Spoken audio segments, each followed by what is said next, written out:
Hey guys, what's going on? Mike the Caveman Q here again, Paleo Problem Island, and MikeTheCaveman.com. And today's question is, can foods actually be addictive?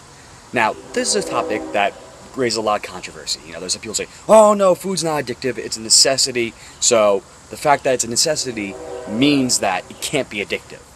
But that raises a bunch of major questions about the nature of the foods we actually eat today.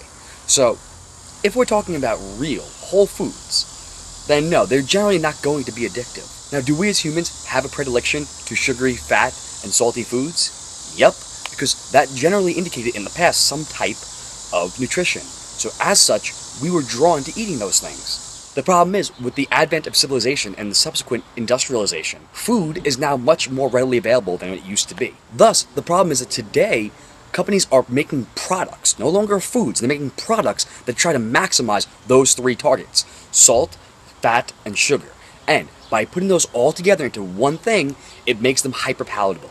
The ability to overeat them becomes way too easy. To those who would argue that food can't inherently be addictive, what about the cases where somebody goes on a very restrictive diet and then after a while gets fed up and then eats an entire rack of Oreos? Or what about the people who at 2 a.m. suddenly get the call to go to McDonald's? Those same people don't get the call to have some steamed broccoli and some chicken. Just saying.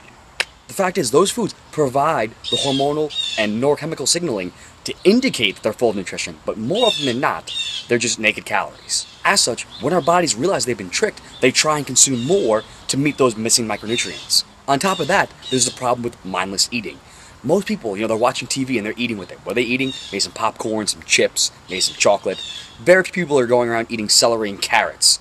And if they were, odds are they wouldn't be contributing to an obesity epidemic. So basically what I'm saying is, we have to watch out for foods that have been so processed and so designed to give a bolus of fat, sugar, and salt. Those three together make things really palatable and really easy to overeat. That's why I talked about in my video about the nut flours and nut butters. It is way too easy to overeat them if you're not being careful. The problem with hyperpalatability is that it also desensitizes our bodies to natural flavors. So we talked about in the vegetable video, people don't really appreciate the complexity of the flavor of various vegetables because their senses are so used to being overloaded. Their taste receptors are being blown out by that hyperpalatable food. It's why something like McDonald's, which can never compare to a quality grass-fed steak or quality burger, yet you have a desire to get that McDonald's burger. Why? Because that food can be addictive. It has been designed to hit all of the hormonal and biochemical triggers. Your body wants it. It craves it. What's that fit the definition of? Yeah, an addiction. What I want you guys to do, what your takeaways for today are, that yes, food can be addictive. Don't really care about the arguments on the other side. Yes, they can be addictive. So be mindful of the foods you're choosing. That's why I always say, choose real whole foods. That's going to make things a lot better. It's a lot harder to overeat on whole broccoli and other vegetables, on grass-fed beef and other animals. It's a lot harder to do that than it is on pre-packaged stuff. That food, and I use that term very loosely, gets into your system a lot easier. There's a big difference between high fructose corn syrup and a head of corn. I'm not saying we should eat corn because most of it's GMO these days, but you get what I'm saying. The other factor of that is I want you to be mindful of when you're eating. Do your best to not be eating while driving, to be eating while watching TV. Be aware, be in the present while you're eating. Enjoy each bite. Be sure to think about it.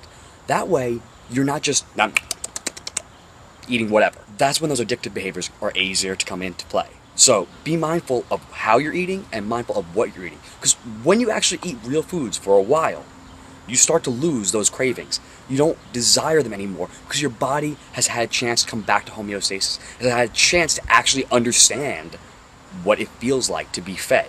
So think about that.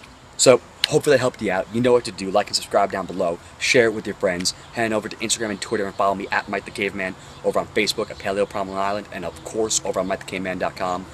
That being said, guys, enjoy this beautiful day. Eat your real food to break that addiction cycle. And I'll see you tomorrow.